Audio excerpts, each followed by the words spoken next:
Hello everybody, welcome back to Julie's classroom. आज हम determiner नहीं पढ़ेंगे, आज हम कुछ और पढ़ेंगे। Direct and indirect speech.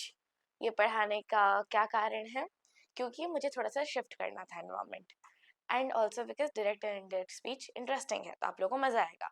क्योंकि डायरेक्ट और इनडायरेक्ट स्पीच बात करता है एग्जैक्टली आपने क्या कहा है किसी को, वो जाके किसी और को बताएगा कि आपने क्या कहा है। वो आप एग्जैक्टली क्या बोले थे वो बोल सकता है, या फिर वो बोल सकता है अपने हिसाब से जो भी समझा है कि आपने उसे क्या कहा था, वो जाके किसी और को बोल सकता है कि आपने वैसा वैसा कहा था। तो बेसिकली जिन लोगों को चुगली करना पसंद है उन लोगों के लिए ये वीडियो दो दो तरीके होते हैं आपके बेसिकली चुगली करने के। एक है पूरा जेन्युइन चुगली करना, और दूसरा है मसाला ऐड करके चुगली करना। तो उस हिसाब से समझने की कोशिश करते हैं डायरेक्ट और इनडायरेक्ट स्पीच। एंड देन ये वीडियो किन किन लोगों के लिए है? For everybody. जो भी इंग्लिश सीखना चाहता है वीडियो उन सब लोगों के लिए है, बट मोस्टली मैं कहूंगी कि वीडियो स्टूडेंट्स के लिए है, रूरल एरिया के बच्चों के लिए है, यहाँ के बच्चों के लिए है, बाहर के बच्चों के लिए, सबके लिए जो भी सीखना चाहता है वो सबके लिए। क्योंकि ये हम बिगिनर फ्रेंडली वीडियो बनाते हैं जहाँ पे हम डिटेल में समझाते हैं। आपको कहीं पे अगर कहीं पे डाउट भी रह गया होगा ना पढ़ते वक्त, तो फिर आपको यहाँ इस वीडियो को देख के डाउट भी क्लियर हो जाएंगे, पूछने की भी जरूरत नहीं पड़ेगी, डाउट क्लियर हो जाएंगे, वो मेरी गारंटी है।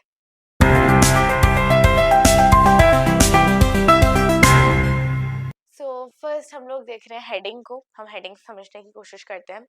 तो मैंने आपको गारंटी क्यों दी है कि आपको डाउट पूछने की भी जरूरत नहीं पड़ेगी, डायरेक्ट एंड डायरेक्ट स्पीच में डाउट क्लियर होगा। क्योंकि जब मैं 6th क्लास में थी तब से मैं ये पढ़ते आ रही हूँ, मतलब उससे पहले भी पढ़ा था ऑब्वियसली, बट तब से मैंने स्कूल में जेन्युइनली पढ़ना शुरू किया। तो मैं आपको थोड़ा सा बैक स्टोरी के साथ मोटिवेट करूंगी कि मैं जब स्टूडेंट थी, हूँ अभी भी, बट जब मैं नया नया सीख रही थी ना ये सब चीज़, तो मुझे भी खुद को बहुत डाउट था। तो मैंने भी डाउट क्लियर करने के लिए काफ़ी सारे सप्लीमेंट बुक्स पढ़े, एंड सप्लीमेंट्री बुक्स के साथ बहुत सारे नॉलेज आता है गाइस। तो अगर आपको एक्स्ट्रा जानना है तो मैं भी कहूँगी आप सप्लीमेंट्री बुक्स पढ़ो। अगर आपको कुछ भी सप्लीमेंट्री बुक पढ़ने का टाइम नहीं हो रहा है तो डेफिनेटली आप जूलीस क्लासरूम देख सकते हो, उससे आपका क्लियर हो जाएगा। क्योंकि मैं खुद भी मोस्टली अकेले सीख रही थी ये सब चीज़ें, इसलिए मुझे पता है कि डाउट कहाँ कहाँ आ सकते हैं। तो I will try my best कि आप लोगों को कहीं पे कंफ्यूजन हो ही ना। बाकी मेरे टीचर भी उस टाइम के बहुत अच्छे थे, अभी भी अच्छे हैं, बट उस टाइम की टीचर मेरी फेवरेट थी गाइस। तो उन्होंने बहुत अच्छे से समझाया था, एंड उनके तरीके से मैं आपको समझाने की कोशिश करूंगी। ओके, सो फर्स्ट हम लोग एक डेफिनेशन के साथ समझेंगे, बुकिश डेफिनेशन के साथ, because that's how we go our format. कि हमारा पहले रहेगा bookish definition, will unlock the enlightenment कि हमें क्या समझना है वहां से। उसके बाद हम एग्जाम्पल वगैरह या फिर ब्रांचेस वगैरह, फॉर्मेट वगैरह बाकी सब देखेंगे, ठीक है? तो इनडायरेक्ट स्पीच और डायरेक्ट स्पीच दो अलग अलग चीजें हैं। जैसे कि मैं आपको एक बेसिक आइडिया दे चुकी हूँ, पर्सन ए समथिंग बोल चुका है ऑलरेडी, उस समथिंग को पर्सन बी अगर पर्सन सी को सुना रहा है या फिर ग्रुप सी को सुना रहा है, तो फिर पर्सन बी के पास दो ऑप्शन है। या तो वो डायरेक्टली उस चीज को सुनाएगा थर्ड पार्टी को जो कि पर्सन ए ने कहा था, या फिर पर्सन भी अपने हिसाब से कुछ चुगली उगली करके एक्स्ट्रा मिर्ची मसाला ऐड करके अपने हिसाब से अपना इंटरप्रिटेशन, जो पर्सन ए ने जो कहा है वहां से पर्सन बी जो समझा है उसको बताएगा ग्रुप सी या फिर पर्सन सी को। तो वो आपका हो जाएगा एक डायरेक्टली बताना, एग्जैक्ट वर्ड्स को बताना हो जाएगा डायरेक्ट स्पीच, और एक हो जाएगा अपने हिसाब से समझा के मीडिएटर जब दूसरे को बताएगा, तो वो है indirect speech.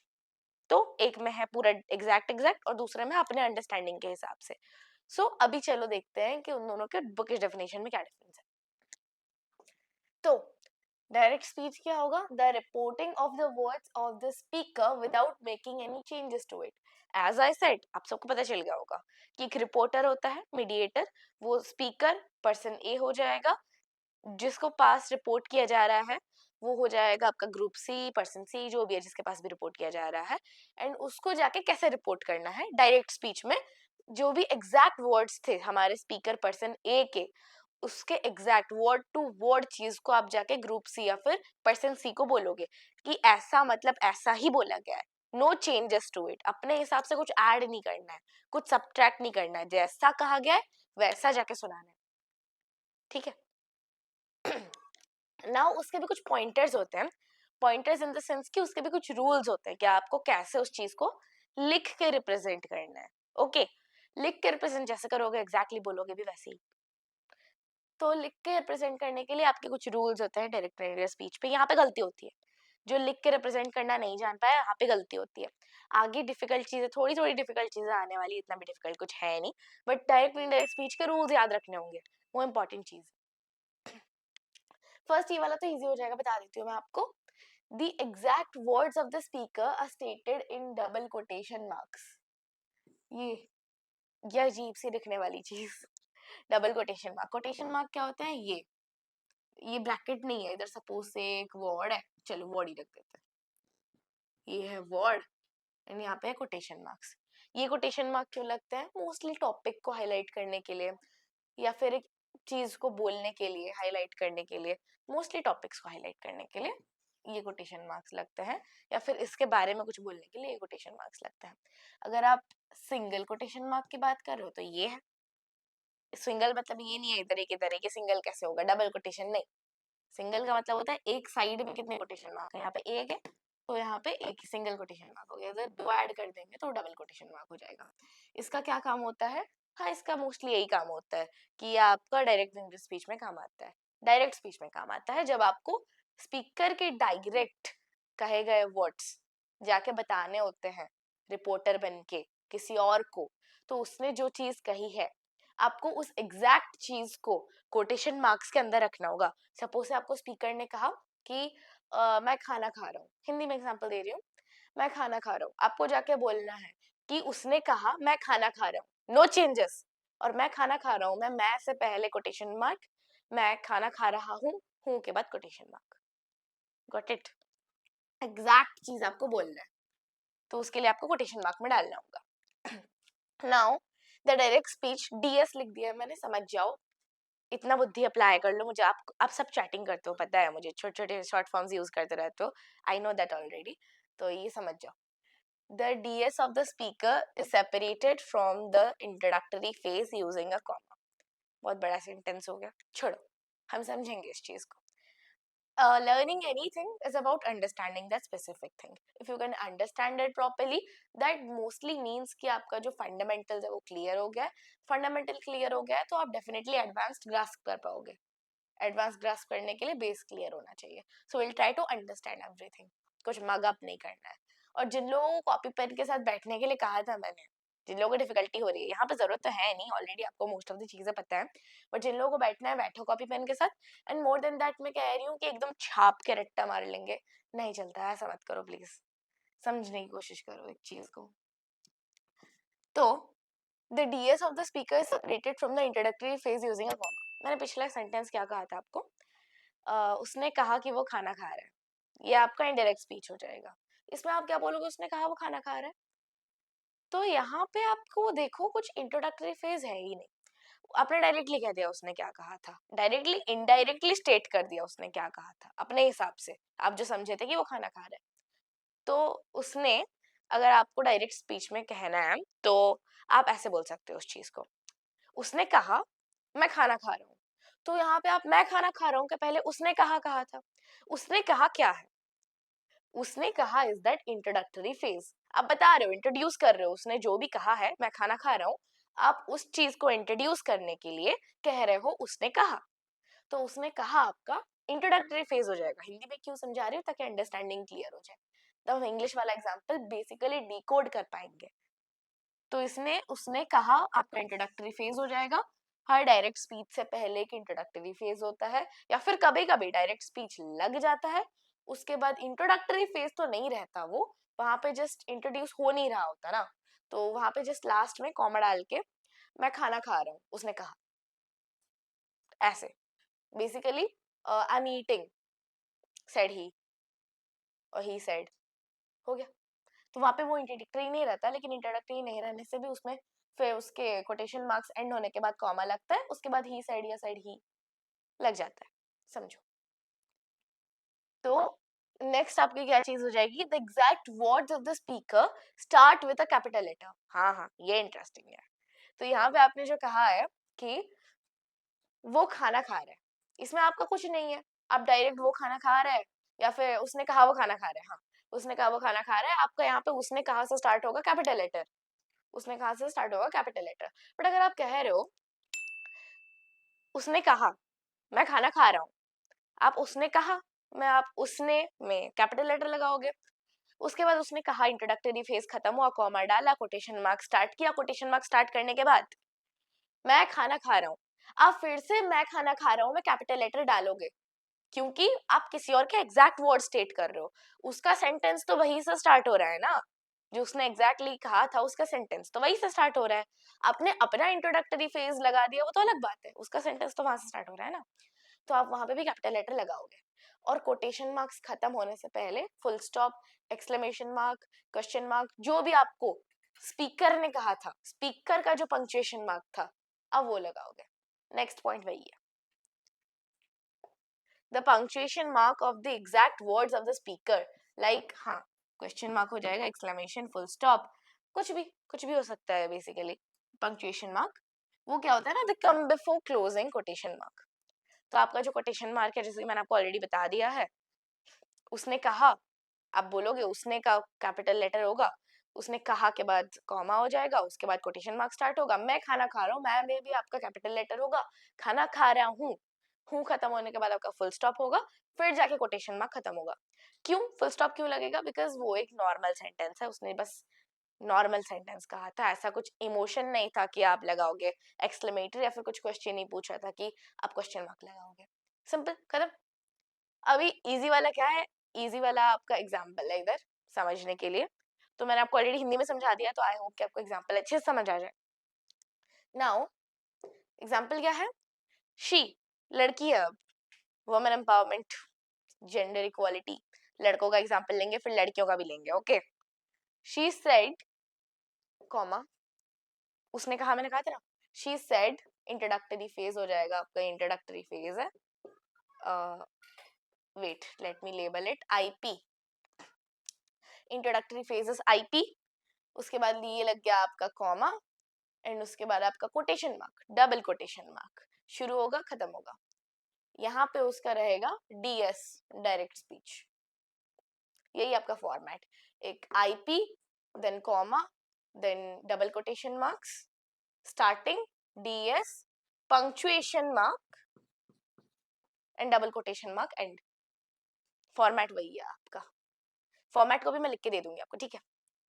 She said, introductory phase हो गया आपका, उसके बाद कॉमा डाला आपने, उसका एग्जैक्ट वर्डिंग क्या था, I am staying at a friends place. उसने क्या कहा था, सपोज से उसने किसी को कॉल करके कह दिया होगा I am staying at a friends place, बता देना बाकी लोगों को भी, तो उसने क्या कहा, I am staying at a friends place, quotation mark start हुआ, डबल कोटेशन मार्क, आई में भी आपका कैपिटल लेटर है इधर, क्योंकि उसका सेंटेंस तो यही स्टार्ट हो रहा है ना, आपने यहाँ पे इंट्रोडक्टरी सेंटेंस डाला है, लेकिन इंट्रोडक्टरी फेज डाला है, लेकिन उसका सेंटेंस तो यहाँ स्टार्ट हो रहा है, तो यहाँ पे भी कैपिटल लेटर होगा।